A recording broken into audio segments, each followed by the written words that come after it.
So, hi guys! Welcome back again to my channel, and we are here again to my little kitchen, my small kitchen. Then, in today's video, I want to show you my way version of cooking my very number one favorite foods, the seafood. So guys, earlier we went to Nabal with my kids to buy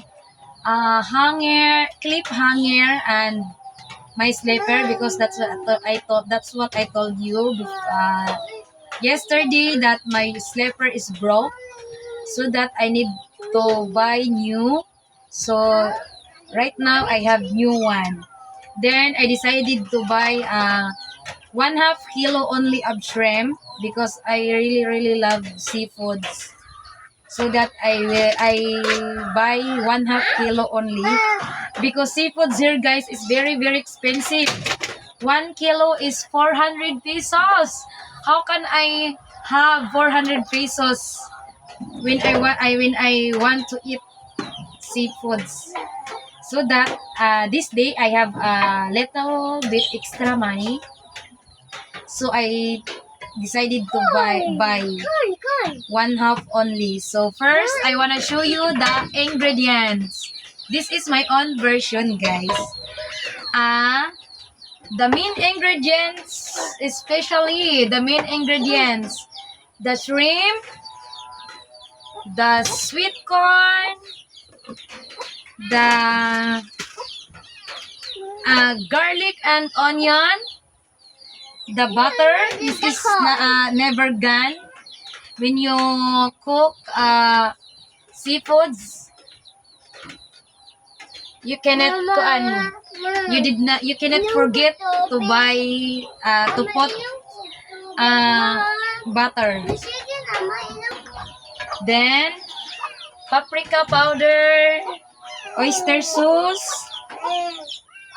ground pepper, and especially the Sprite. This is the soda, sweet chili sauce, tomato paste, magic syrup granules, and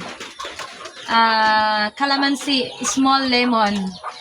So let's go cooking. Let's join me, guys. So first, we need to heat the pan.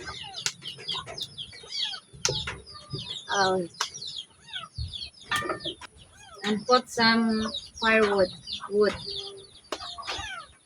Then after we need to wait until the pan is heat.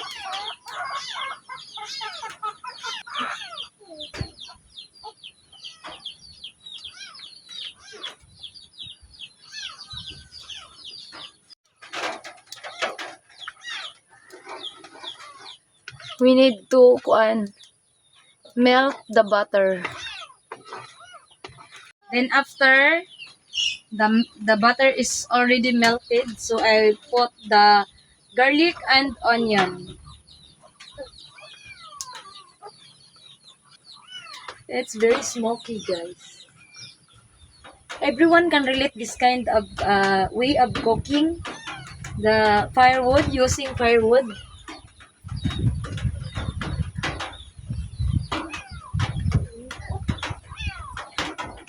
Let's mix.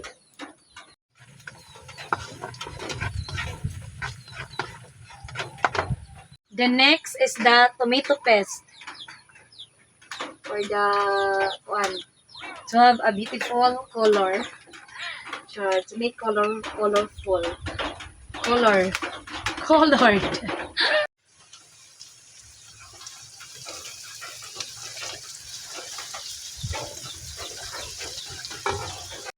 And the next is the shrimp.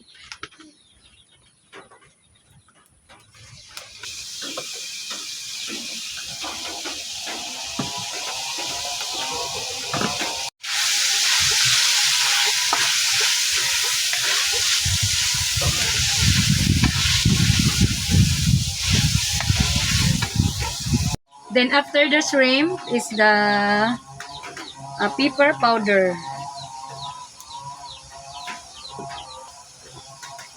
pepper powder, and then the paprika,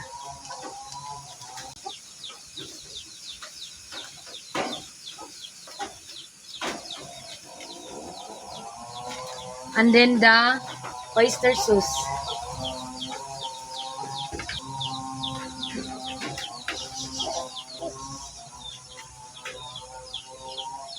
And mix, mix, mix.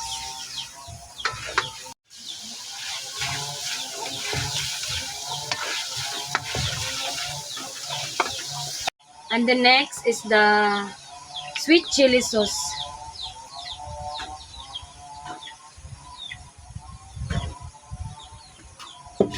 And the magic sarap.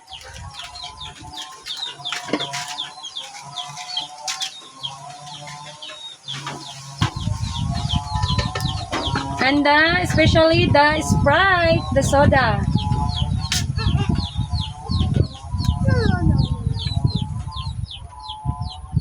Then there's a little one bit more. I want to drink.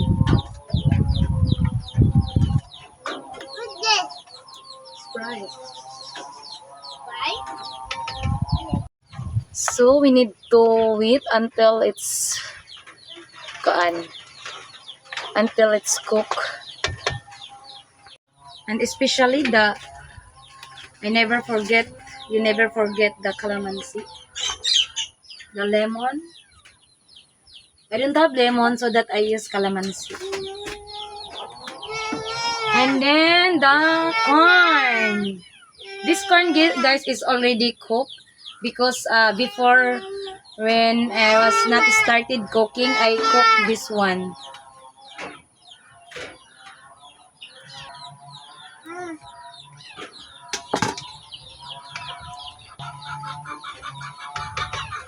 So let's wait for about 5 minutes.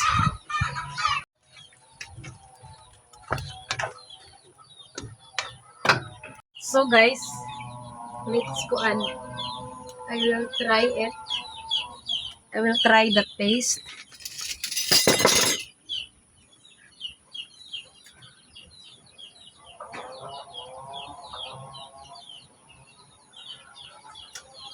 Perfect. Very good. I am proud of myself that I am good for cooking. So I need to transfer it.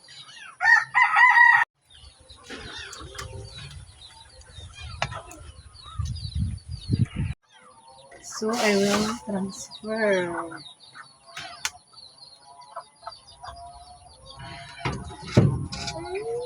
It's very hot.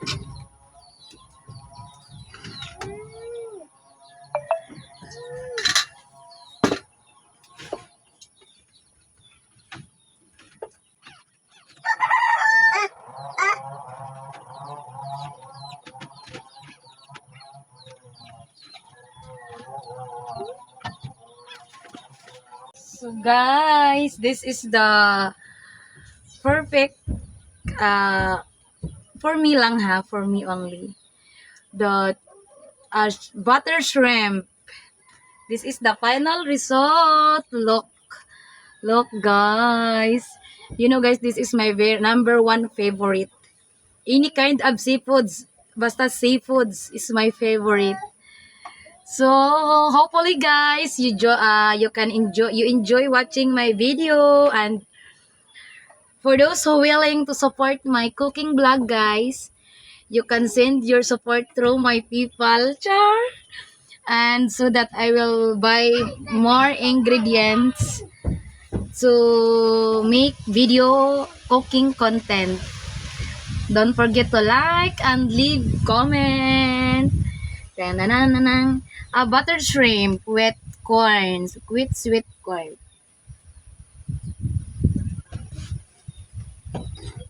I will transfer for the other bowl because I want to give some of to my father-in-law, because you know guys, when you share your blessing, you can receive more. So that I don't want to be selfish. I want to share for what I have, I mean. I want to share. So I will give it to my mother-in-law.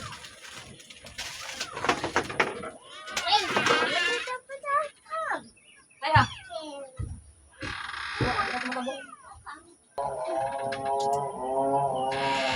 Ano sa pa ni hapon? Bye-bye!